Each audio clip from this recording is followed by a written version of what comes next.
Estão conseguindo aqui me ver certinho? Todo mundo? Perfeito.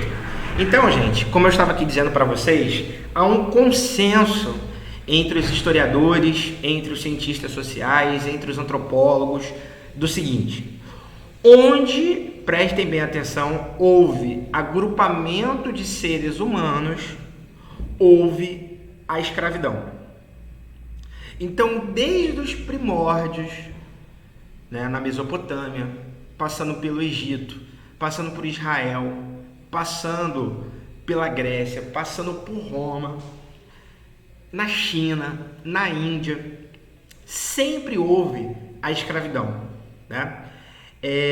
Esse aspecto da escravidão, ele sempre existiu de uma maneira totalmente diferente da forma como a gente entende a escravidão, como foi aqui no Brasil, que é isso que a gente vai ver.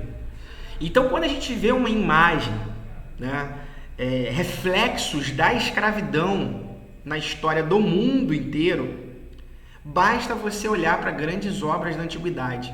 Então, por exemplo, quando você olha uma pirâmide tão bela como essa do Egito, quem as construiu? Foram os escravos. Quando a gente olha uma outra maravilha da humanidade, como a muralha da China, quem construiu aquelas muralhas? Foram os mongóis escravizados pelos chineses. Quando você olha, por exemplo, um lugar tão belo que eu adoro, que é a Lapa, e você vê aqueles arcos da Lapa, quem colocou os tijolos? Quem colocou o cimento? Quem levantou aqueles arcos tão bonitos que servia na época para transportar água como um aqueduto? Foram os escravos.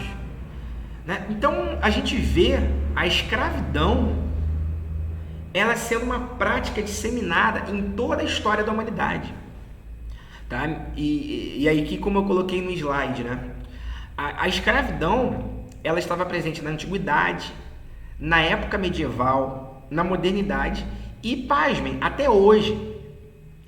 E tem uma coisa bem bizarra, Por exemplo, eu estava fazendo uma pesquisa aqui para essa aula. O último país do mundo a abolir a escravidão, sabe qual foi? Foi a Arábia Saudita, em 1970. Então você imagina que, enquanto o nível mundial de consciência de direitos humanos, de consciência humana, de respeito, de empatia, até a década de 70 na Arábia Saudita era legalizada a escravidão. Então você vê que até hoje é uma presença muito forte de pessoas que são tratadas como escravas no mundo. Realmente, Vitória, que absurdo. Você olha aquele país, na minha opinião aqui, vou dar minha opinião pessoal, um país ridículo como aquele, que a mulher não pode dirigir, que a mulher não pode ir para um estádio de futebol, a mulher não pode chegar numa sala e conversar com um homem, porque ela tem que ter alguém da família junto numa reunião, isso até hoje na Arábia Saudita.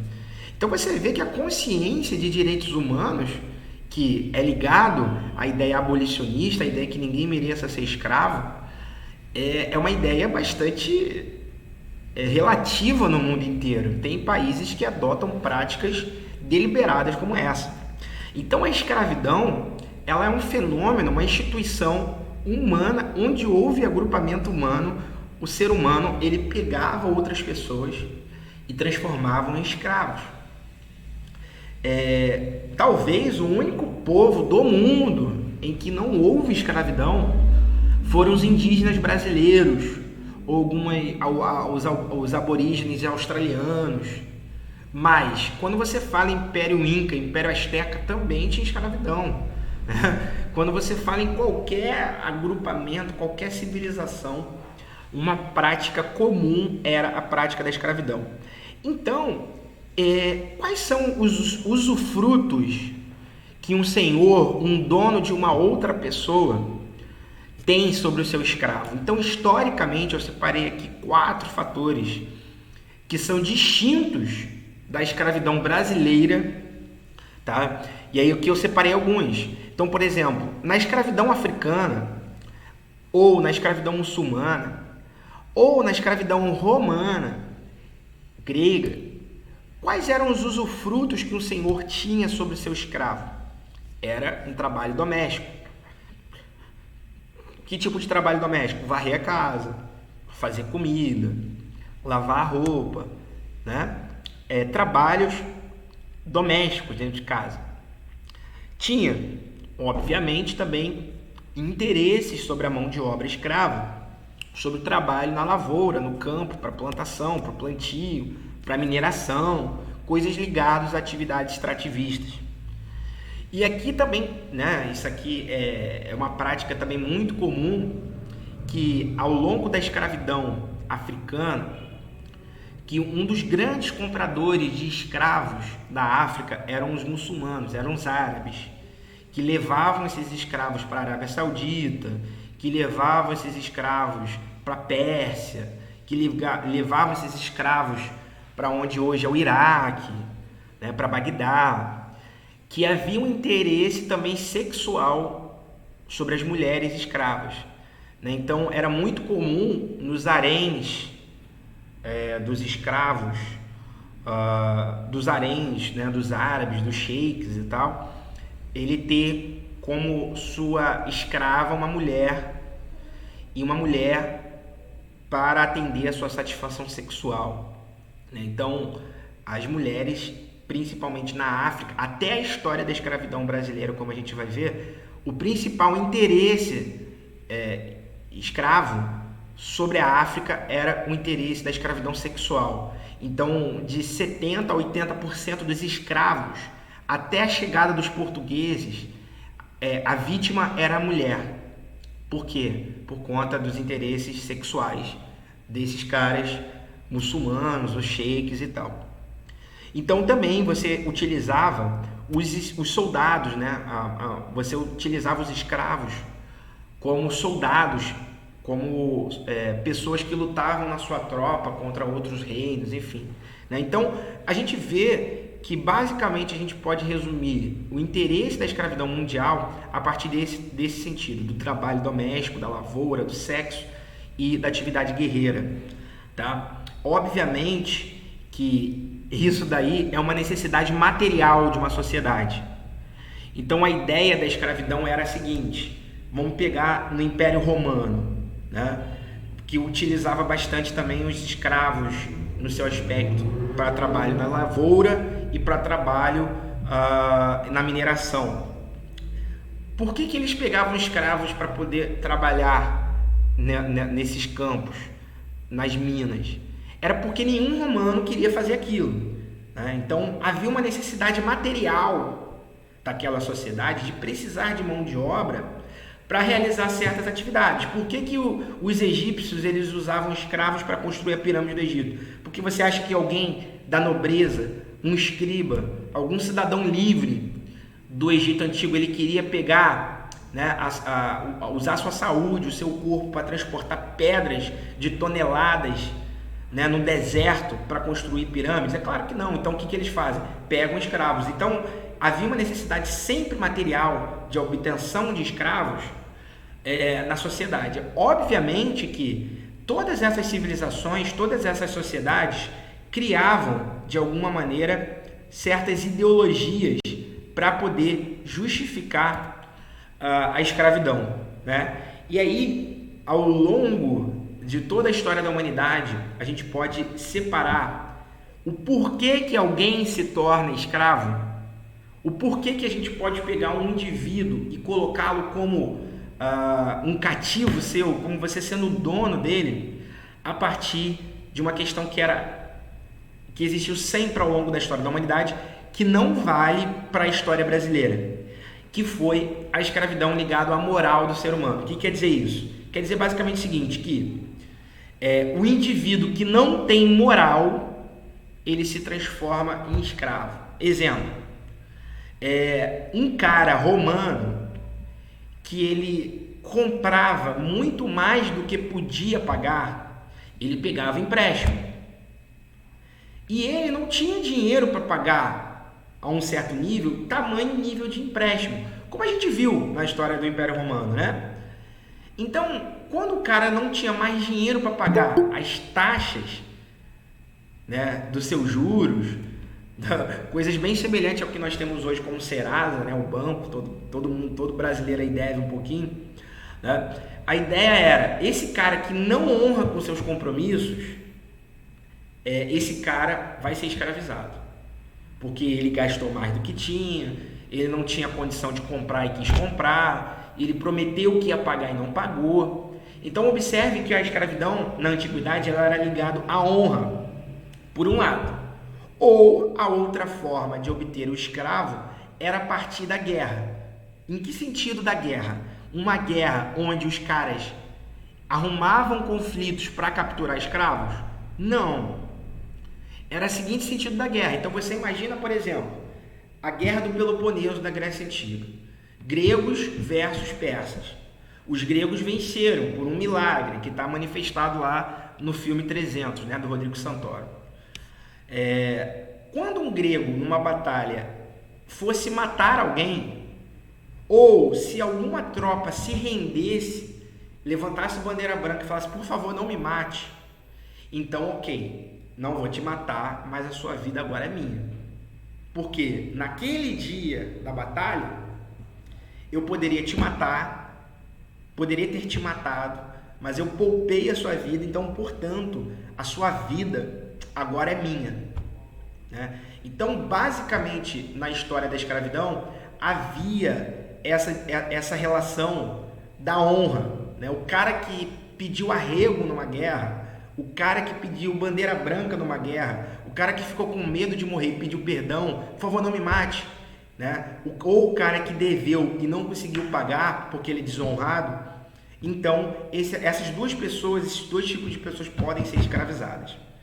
O que é interessante da gente pensar é que a palavra escravo, ela surge no Ocidente, na Europa, a partir dessa questão da dívida e da guerra.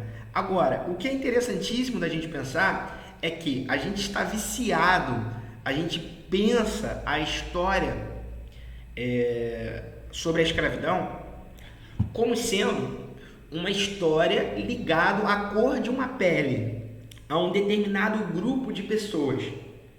Isso vale para a história do Brasil, a escravidão colonial do Brasil.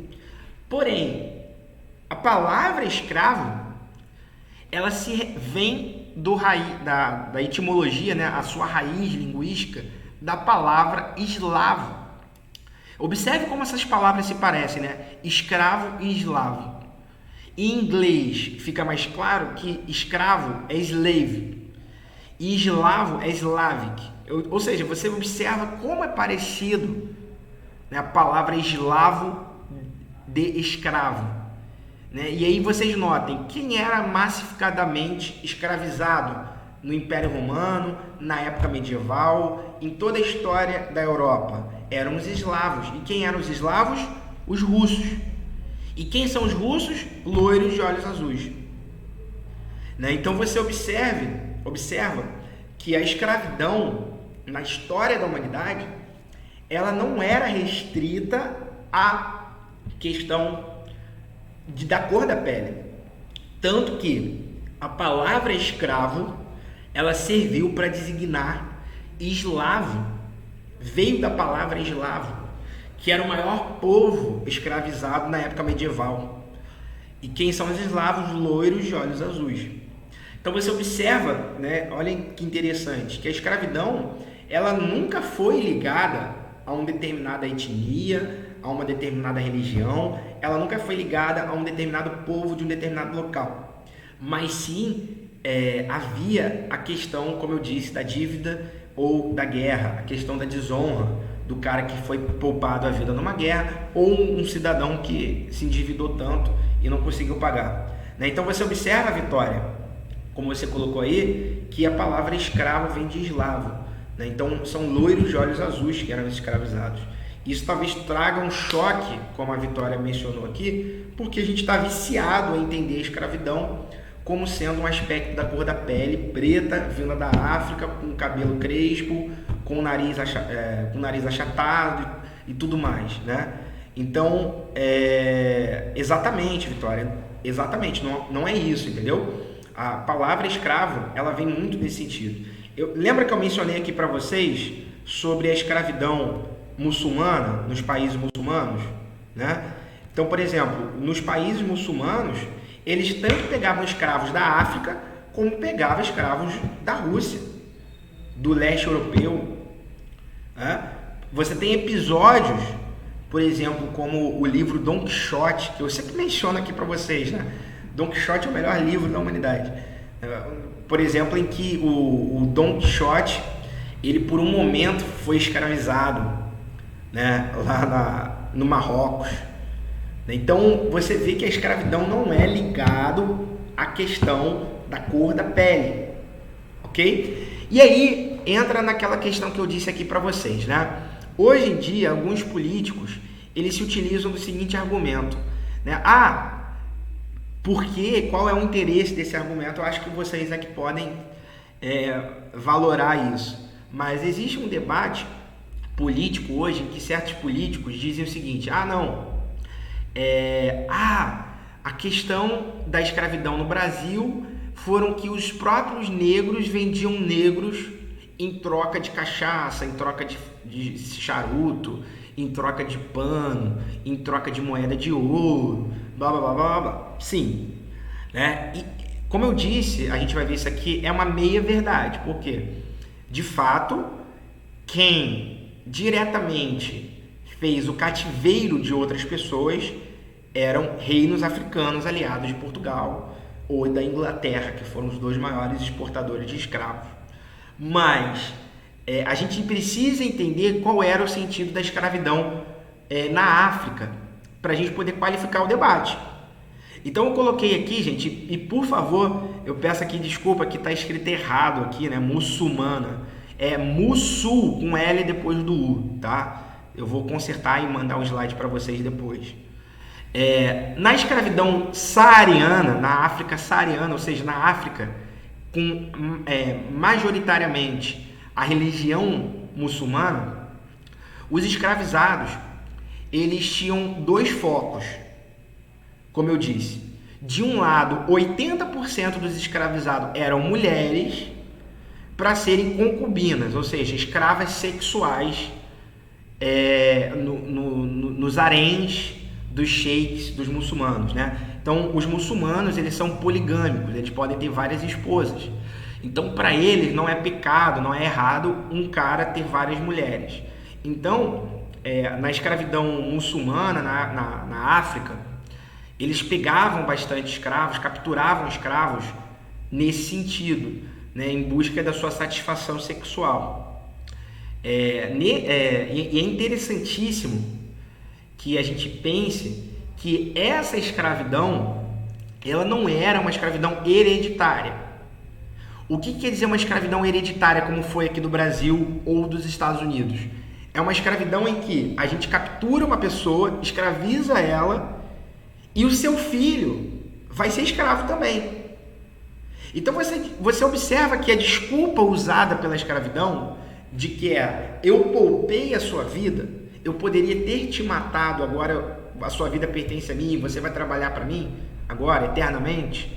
Observe que isso não vale para o filho. Por quê? O que o filho do cara tem a ver com toda a besteira que houve, né? Toda a safadice, toda a cretinice que houve.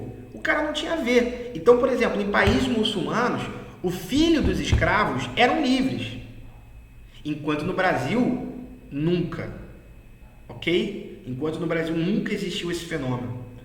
Então, de um lado, você tinha as concubinas, que eram 80%, e os outros 20% eram de homens. E quem eram esses homens? Os famosos eunucos.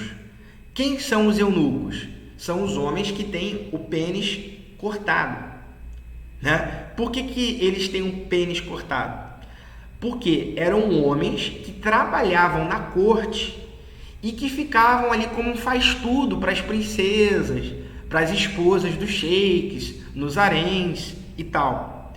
Então, o que esses caras faziam? Eles cortavam o pênis desse cara para não, em nenhum momento, esse cara ser chifrado, né?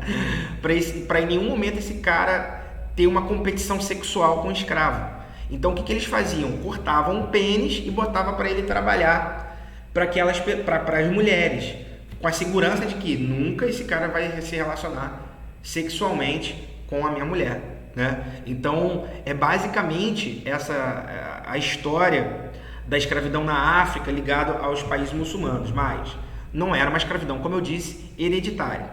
E na África subsaariana, né, na África onde vai haver de fato o comércio de escravos ligados aos portugueses, que vai chegar aqui para o Brasil, ou seja, Angola, para países como Benin, Daomé, alguns reinos que a gente chegou a ver aqui, Congo, na última aula, era uma escravidão entre eles ligados a serviços domésticos. Então, você escravizava uma pessoa desonrada que ela trabalharia limpando a sua casa, fazendo sua comida, dando um banho no seu filho, enfim, serviços domésticos. Então, quando a gente fala em escravidão africana antes dos portugueses, nós estamos falando de dois tipos: da África muçulmana e da África subsaariana. Da África muçulmana era muito mais ligada ao sexo, à questão sexual, e a África subsaariana era muito mais ligado aos trabalhos domésticos, em que em nenhum deles havia a questão de que os filhos desses escravos seriam escravos também como o pai ou como a mãe. Então isso é interessante a gente pensar, porque nos países muçulmanos e nos países subsaarianos a gente vê que antigos escravos ocupavam certos cargos em seus países onde eram escravizados. Os filhos dos escravos viravam professores, viravam burocratas, viravam profetas, viravam, né? Estão conseguindo ouvir, gente?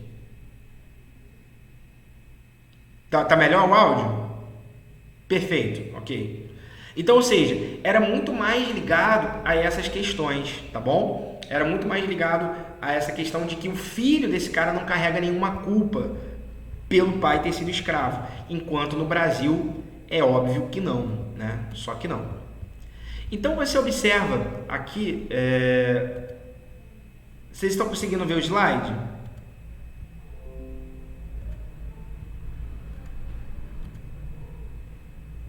Agora foi, não foi? Beleza.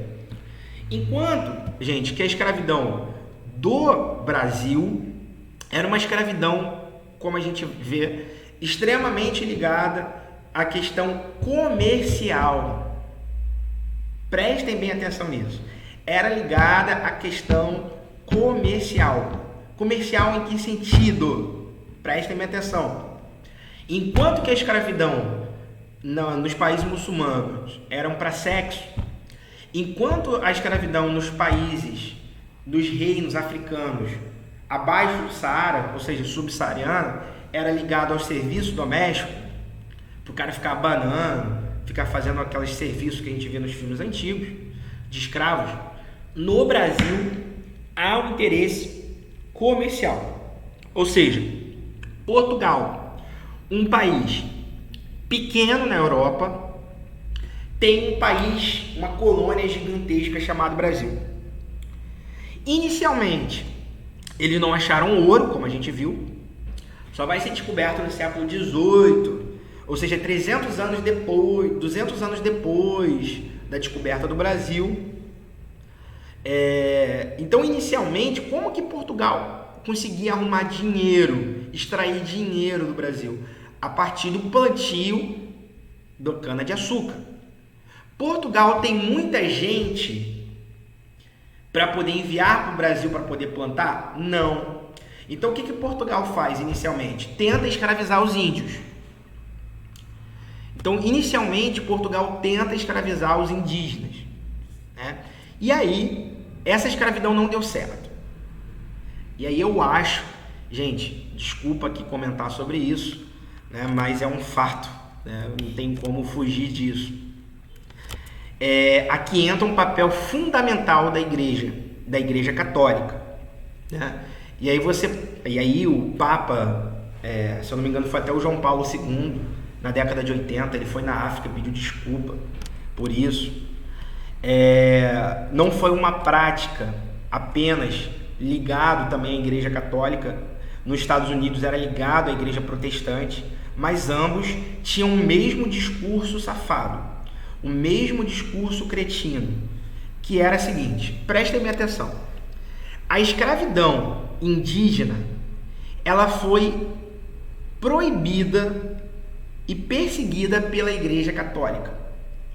Por que a Igreja Católica proibia a escravidão indígena? Por quê? Na ideologia da Igreja Católica, os indígenas, eles andavam pelados. Os indígenas adoravam a floresta. Os indígenas andavam nus naquele tipo de sociedade deles, porque os indígenas, eles são inocentes. Eles até agora não ouviram nunca a palavra de Jesus Cristo. Então não é culpa deles agirem daquela maneira. Não é culpa dos indígenas cometerem pecado, porque eles nunca ouviram a palavra de Deus, nunca ouviram a palavra de Cristo.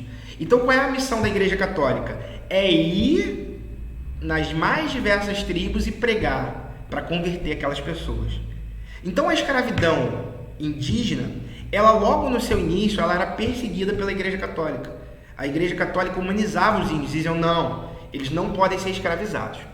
Agora, totalmente diferente era com relação à África. Por quê? Diferente dos indígenas, para a Igreja Católica e a Igreja Protestante nos Estados Unidos, como a Igreja Batista, a Igreja Presbiteriana, Metodista, enfim, não é uma questão de religião, né? Todos eles estavam no mesmo balaio, que era o seguinte: os africanos, eles são pervertidos, os africanos são safados, os africanos cometem pecado deliberadamente. Então, como que a gente faz para poder resgatar essas pessoas? Tira da África, mete a porrada, traz para o Brasil e se você não se converter, eu vou te dar chicotada. Foi basicamente isso. Então, você vê que a escravidão ligada à África recebia um apoio ideológico da igreja. Então, a gente vai ver padres como Antônio Vieira, na época colonial, né? Padres como Manuel da Nóbrega, que fundou São Paulo, grandes padres da igreja, que eles falavam, olha, não escravizem os índios, mas sim escravizem a África, escravizem os africanos. Por quê? Eles são pervertidos, eles são idólatras, eles adoram Satanás, a religião deles é uma religião diabólica, essas pessoas são pervertidas, cometem pecados. Então, tragam eles de lá e escravizem aqui para eles aprenderem a serem seres humanos. Pesado, né? Mas foi isso que aconteceu. Então, a gente vê a escravidão africana tendo um apoio ideológico da Igreja Católica, coisa que a escravidão indígena não recebia. Agora, acima, é óbvio que isso daí era uma grande desculpa, né? Por quê? O grande interesse era o interesse comercial. É por isso que eu digo que é ideológico, porque eles apenas dizem, e aí tem certas pessoas que até hoje utilizam esse argumento no Brasil para dizer o porquê que a África é miserável, né? Eu já vi alguns pastores dizendo isso em algum vídeo no YouTube.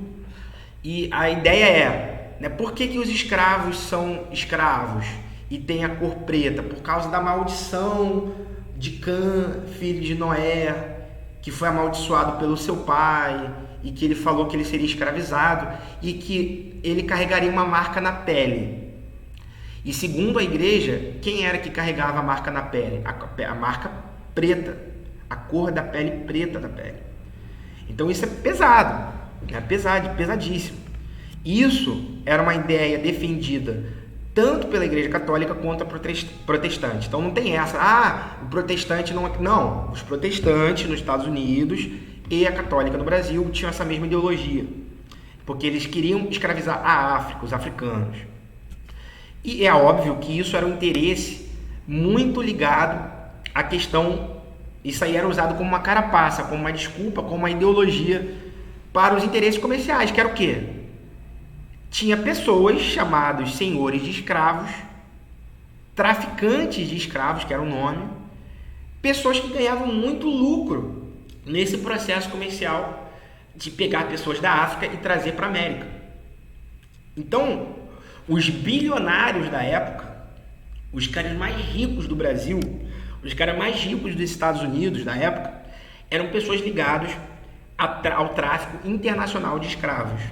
Então, por isso a gente vê a escravidão tendo um interesse econômico e comercial.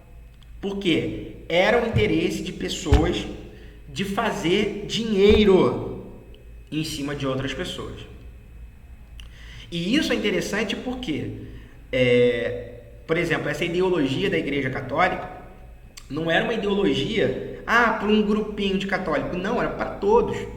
Então você tinha ordens religiosas como os franciscanos, né, que na minha opinião são esses caras maravilhosos aí hoje que se vestem, fazem voto de pobreza, que fazem penitência, que dormem no chão porque eles não querem ter uma cama para ter riqueza, que fazem caridade, que raspam o cabelo de mendigo, dão comida, sopão, fazem essas coisas maravilhosas. Essa ordem religiosa dos franciscanos tinham escravos.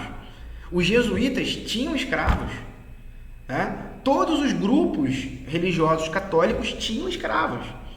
Em qualquer igreja tinha um sacristão escravo, né? Qualquer igreja da época tinha um escravo lá para fazer o faz tudo para a igreja, né? Então, ou seja, todo mundo estava com a mão suja, todo mundo estava com a mão suja no Portugal e no Brasil colonial, diante da escravidão. Por quê? Havia um interesse comercial de fazer o quê? Dinheiro, ok? Então é nesse sentido que a gente vê a história da escravidão ligado diferente à escravidão, à história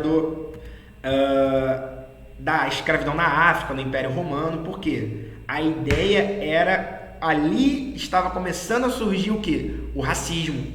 A ideia de que associar um tipo de trabalho à cor da pele de uma pessoa. Então, trabalhos como da lavoura, trabalhos como trabalhar na mina, trabalhos como fazer cafezinho, trabalhos como limpar a casa, trabalhos como limpar a bunda do filho, trabalhos como varrer a casa, trabalhos como construir um edifício como os Arcos da Lapa, era associado imediatamente à cor da pele. E isso nunca houve na história da humanidade, ok? Né? A gente viu aqui que a palavra escravo vem de eslavo, loiro de olhos azuis, que os muçulmanos usavam da escravidão tanto para negros quanto para brancos. Don Quixote, como eu disse aqui, foi um período escravizado, enfim, era mais ou menos nesse sentido que a gente vê que no Brasil foi uma coisa diferente, porque no Brasil houve o cativeiro exclusivo de uma cor de pele de uma região vinda da África, ok? Então, a gente entra aqui numa questão extremamente complexa, tá? Antes disso, eu queria perguntar, alguém tem alguma dúvida, quer fazer um comentário, alguma coisa? Se quiser, pode habilitar o microfone, tá bom?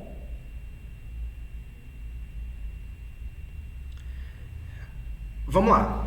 E aqui entra no processo mais pesado da história, né? Entra no lado mais forte emocional, que de fato foi uma coisa extremamente bizarra, que foi o processo que é para vocês entenderem quem são os nossos ancestrais, em que condições eles vieram, o que aconteceu no nosso país. A maldade humana foi só na época do nazismo, na Segunda Guerra Mundial, contra os judeus. A gente vê mais ou menos um processo muito semelhante a isso no Brasil. Prestem bem atenção. Inicialmente, a captação de escravos por Portugal se dava da maneira mais cretina possível, que era um bando de portugueses armados desciam em algum ponto da África e amarravam pessoas e levavam inicialmente para Portugal ou para o Brasil. Então, ou seja, eles tinham que ir armados, preparados para a luta, que aquele cara que estava lá, ele ia lutar pela vida, meu amigo.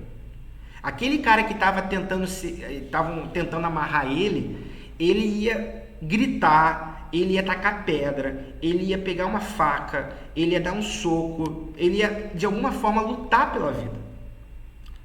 Então essa maneira que os portugueses tinham de pegar escravos com a própria mão, usando arma, usando cacetete, usando arma de fogo, usando chibata, não deu certo. Por quê? As pessoas, quando viam um branco português chegar na sua localidade, eles já iam dando porrada nos brancos. Porque sabiam que os portugueses iam lá capturar eles, em certas tribos isoladas da África. Então isso não deu muito certo, apesar de que 200 mil pessoas foram presas como escravos nessa condição.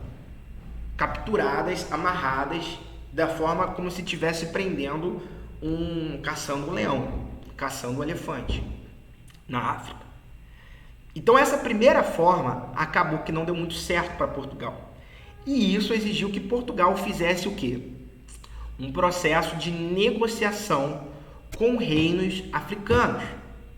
Então Portugal teve a visão, como se diz hoje, né, empreendedora.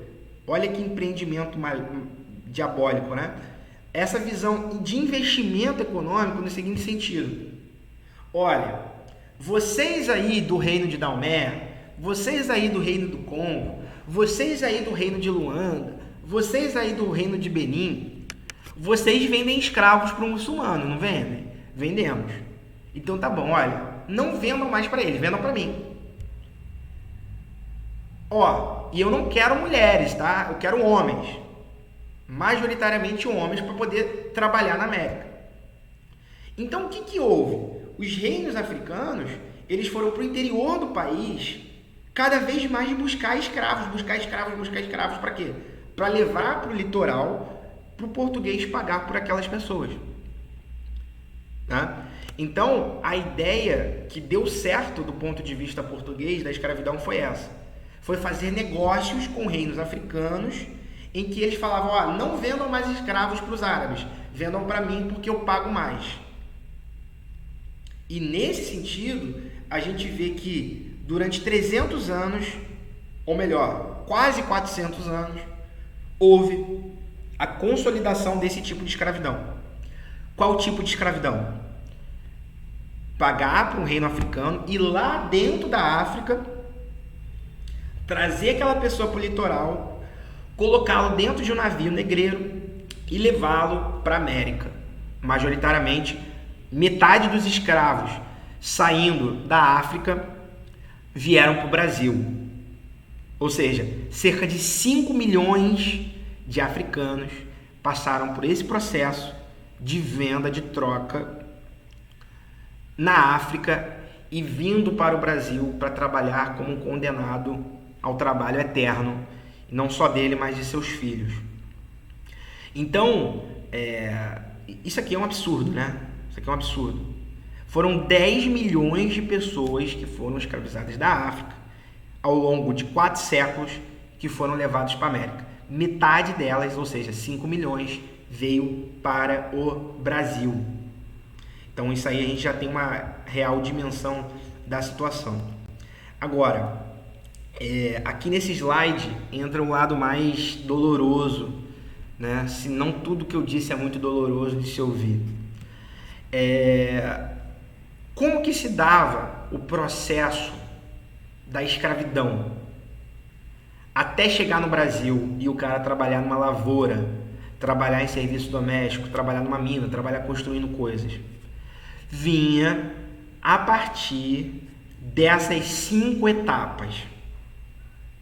Primeiro, um reino como o de Daomé, por exemplo, ia para dentro da sua região e matava uma série de pessoas e capturava uma série de outras. E aí essas pessoas, elas eram transportadas a pé até os portos africanos. Então aqui, você tem aqui, não sei se vocês estão vendo aqui no mouse, uma madeira, né, que prende os pescoços dessas pessoas. Essa madeira é chamada de limbambo na África, e eles eram algemados por manilhas. Então essas pessoas vinham amarradas, andando numa longa jornada do interior da África até o litoral africano. E nesse processo vinham mulheres, vinham crianças, mulheres grávidas, velhos, homens, adolescentes, e eram transportados até o litoral. Nesse processo, cerca de 30% das pessoas morriam no caminho. Morriam por quê? Eram maltratadas, não recebiam comida, não recebiam nada, água. Então, de 100 pessoas que vinham, apenas 70 chegavam nos portos africanos. Nesse porto africano, eles chegavam lá, aí já entravam os padres, os portugueses, os jesuítas, que alimentavam essas pessoas como quem engorda um gado, para essas pessoas sobreviverem à viagem, né? A preparação para a viagem para a América, para o Brasil, a partir dos navios negreiros. E aí foi as piores condições possíveis que vocês podem imaginar. Eram navios que carregavam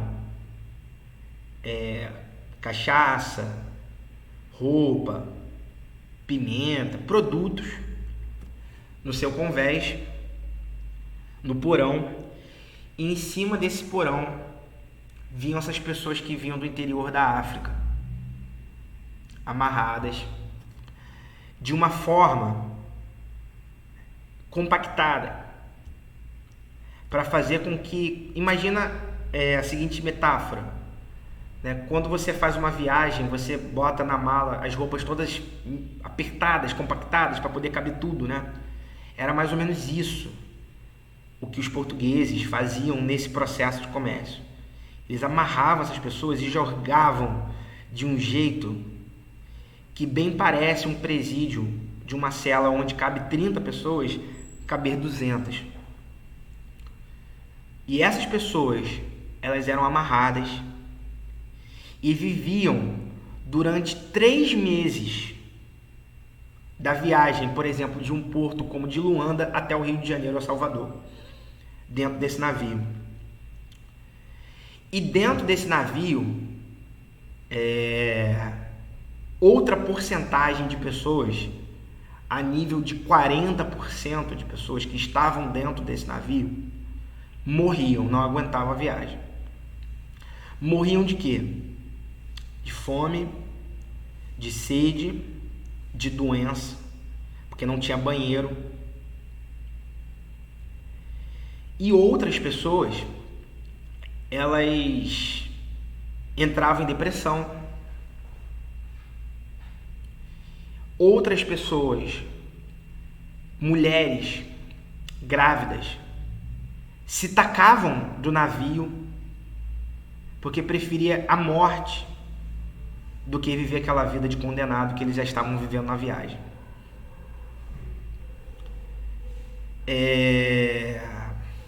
Essas pessoas chegavam no Rio de Janeiro, Salvador, e elas eram engordadas após essa viagem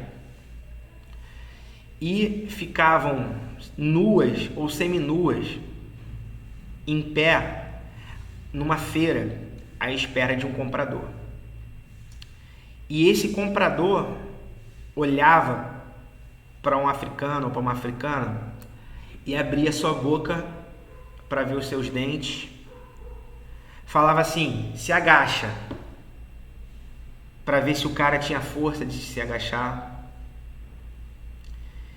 Eles tocavam nos órgãos sexuais para ver se aquela pessoa tinha alguma doença sexual.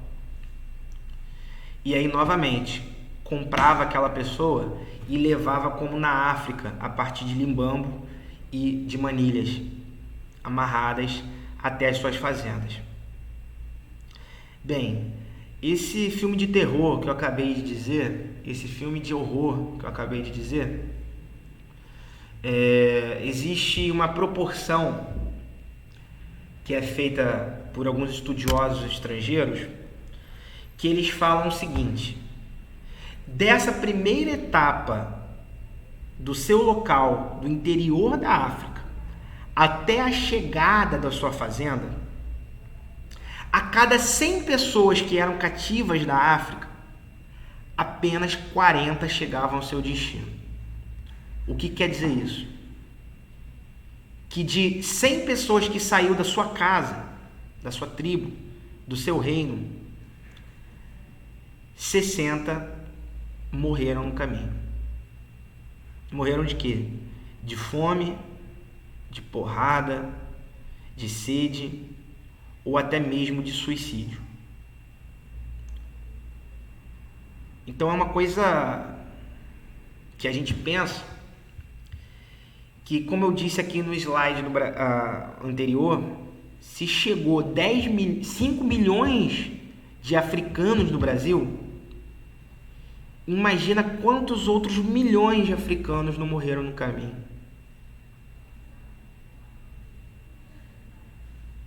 Enfim, é uma coisa bárbara, uma coisa horrenda. E eu trouxe aqui para vocês uma fonte colonial da época que traz um relato de 1444 sobre a venda dos escravos em Portugal.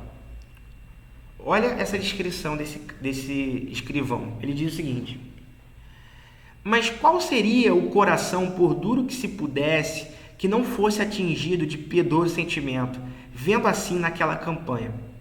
A uns tinham caras baixas e os rostos lavados com lágrimas, olhando uns contra os outros.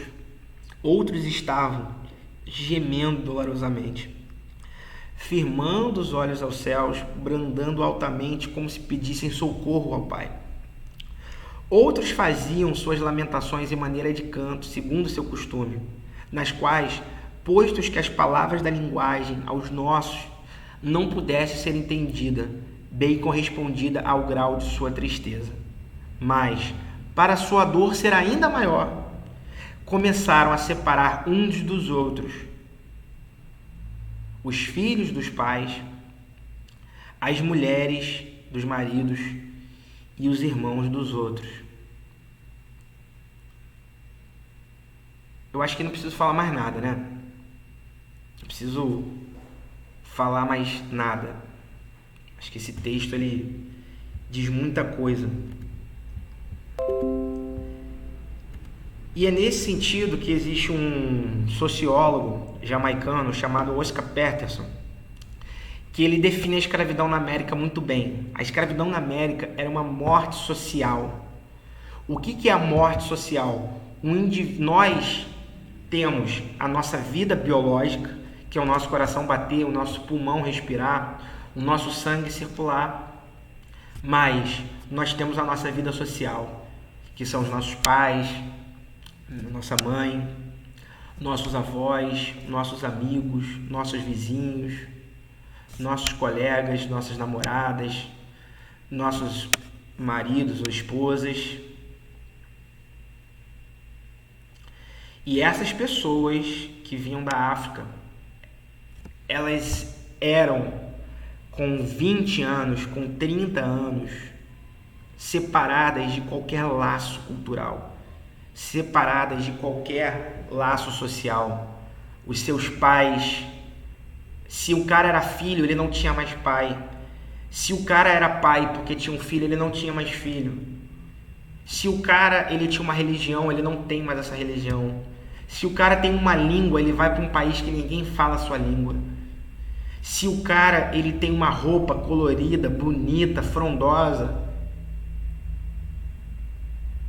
e quando ele chega aqui ele bota uma merda de uma roupa horrorosa, rasgada, né? Então é nesse sentido que o sociólogo Oscar Peterson ele define muito bem a escravidão com esse conceito, né? A escravidão na América, que é a morte social, né? Então é algo extremamente complexo. E aqui para finalizar, essas pessoas estavam condenadas ao trabalho eterno, ou seja, elas iam trabalhar para sempre. Essas pessoas elas eram um faz-tudo, como diz o padre Antonil, um cronista da época colonial. Ele diz que os escravos são os pés e as mãos dos senhores. Eles são os faz-tudo. O senhor, se ele está com sede, ele é incapaz de pegar uma água e botar no seu copo e beber. Se o senhor ele quer andar no centro da cidade, ele é incapaz de pegar suas duas pernas de bípede e sair andando. Por quê? Para isso ele tem um escravo. O escravo leva ele nas costas. Para beber uma água, ele tem uma mulher africana dentro de casa em que ele fala: vai buscar água. O cara é incapaz de fazer uma comida porque ele não tem nem braço, nem saúde, porque ele bota um africano para fazer isso.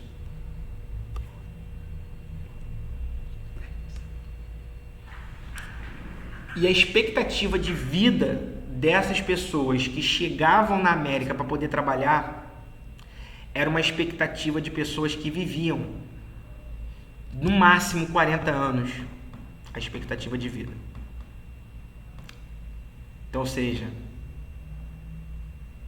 absurdo. A condição de trabalho dessas pessoas fazia essas pessoas morrerem cedo, com 35 a 40 anos no máximo. Eu separei aqui também, aqui finalizando, alguns pontos aqui principais que a gente tem que entender, que esses africanos que vinham com a sua cultura e apesar da sua morte social, faziam estratégias de resistência. Então, qual era a estratégia de resistência? A rebelião escrava, como ocorreu no Brasil, quilombos como o quilombo do Zumbi dos Palmares. É interessante que quando a pessoa fala que tem uma religião afro, a pessoa fala sobre macumba, né? E a palavra macumba, ela ganha um forte sentido pejorativo no Brasil, porque várias mulheres que vinham da África tinham conhecimentos medicinais, plantas venenosas, conhecimentos para poder prejudicar a vida de alguém. E elas faziam feitiços contra os senhores. E os senhores ficavam horrendos, com medo dessa, entre aspas, macumba, né? Os escravos fugiam, os escravos trocavam de senhores, ou seja, dentro da sua limitação, eles também buscavam a sua liberdade e buscavam ferrar os seus donos. Ok? Gente, alguém quer fazer um comentário, alguma dúvida? O que vocês acharam da aula? Pode habilitar o microfone aí.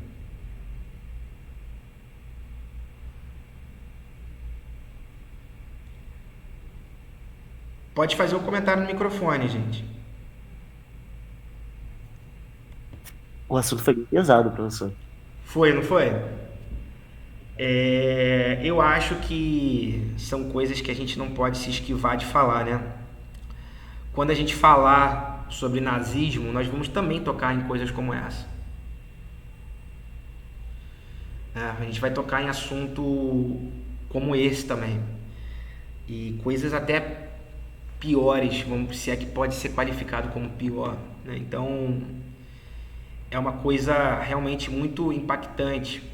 Então, quando a gente olha aqui na Baixada Fluminense, principalmente no Brasil Imperial, aqui em Nova Iguaçu, Caxias, toda a Baixada Fluminense eram cafezais, né? Todas essas pessoas que trabalhavam nesses cafezais eram escravos. E eles tinham expectativa de vida de 40 anos. Né? Enfim, gente, eu também, quando eu falo sobre isso, eu fico bem emocionado, bem impactado, porque é uma coisa horrorosa. Mas é uma coisa importante da gente dizer sobre o Brasil, sobre esse país que nós temos, sobre o nível de desigualdade racial, sobre a intolerância religiosa com a afro-religião, com o candomblé e com a umbanda. A gente entende o porquê que o menino João Pedro morre e ninguém faz nada, né?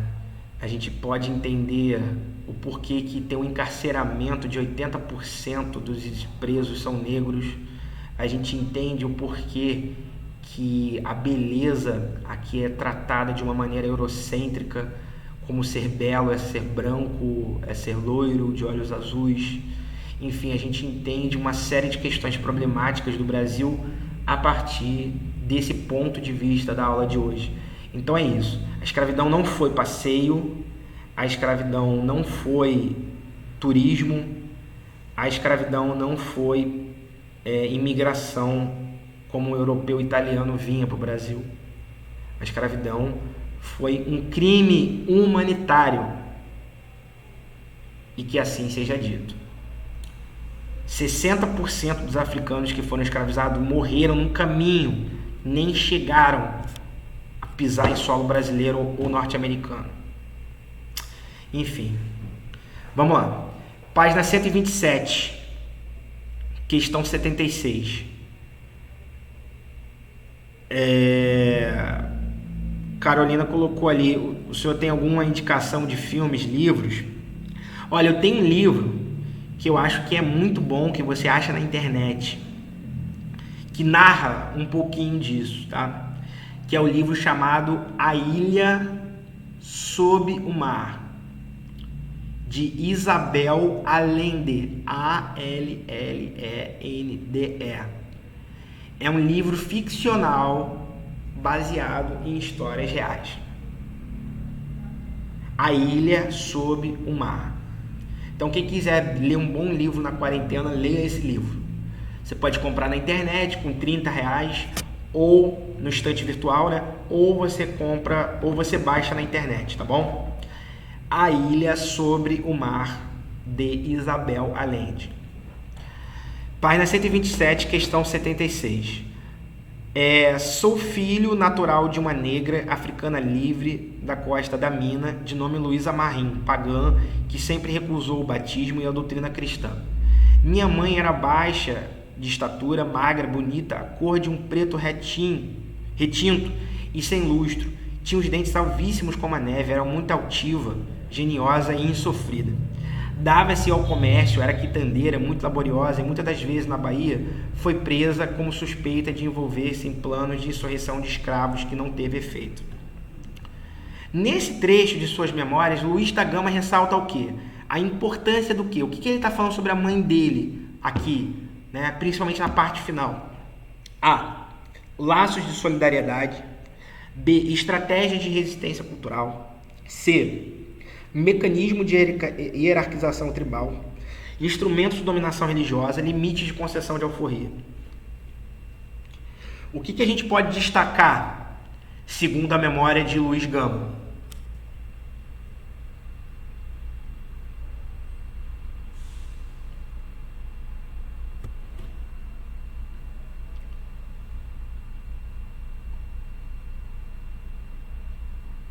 Sobre a memória de Luiz Gama, que ele falou da mãe. O que a mãe dele fazia? Resistência cultural. Letra B. Ele enfatiza isso ali no final. Minha mãe não aceitava a escravidão, lutava, era aguerrida, era uma velha de guerra, não aceitava, planejou a insurreição, morreu tentando. Ok?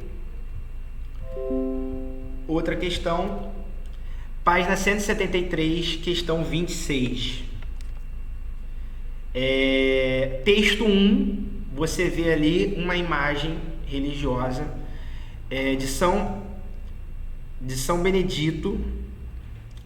E aí você vê que o São Benedito, ele tem qual cor de pele? Preta. E aí o texto 2.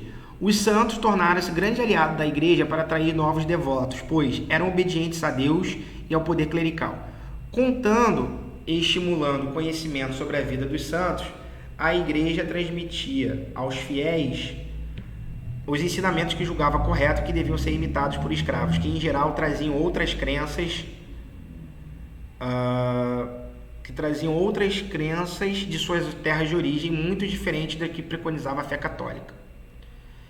E aí a pergunta: posteriormente, ressignificados no interior de certas irmandades e no contexto de outra matriz religiosa, o ícone e a prática mencionada no texto estiveram desde o século XVII relacionados a um esforço da Igreja Católica para o quê? Por que a Igreja Católica flexibilizava? Letra A: reduzir o poder das confrarias, cristianizar a população afro-brasileira. C: expoliar os recursos materiais dos cativos. D: recrutar libertos. E: atender a demanda popular por padroeiros.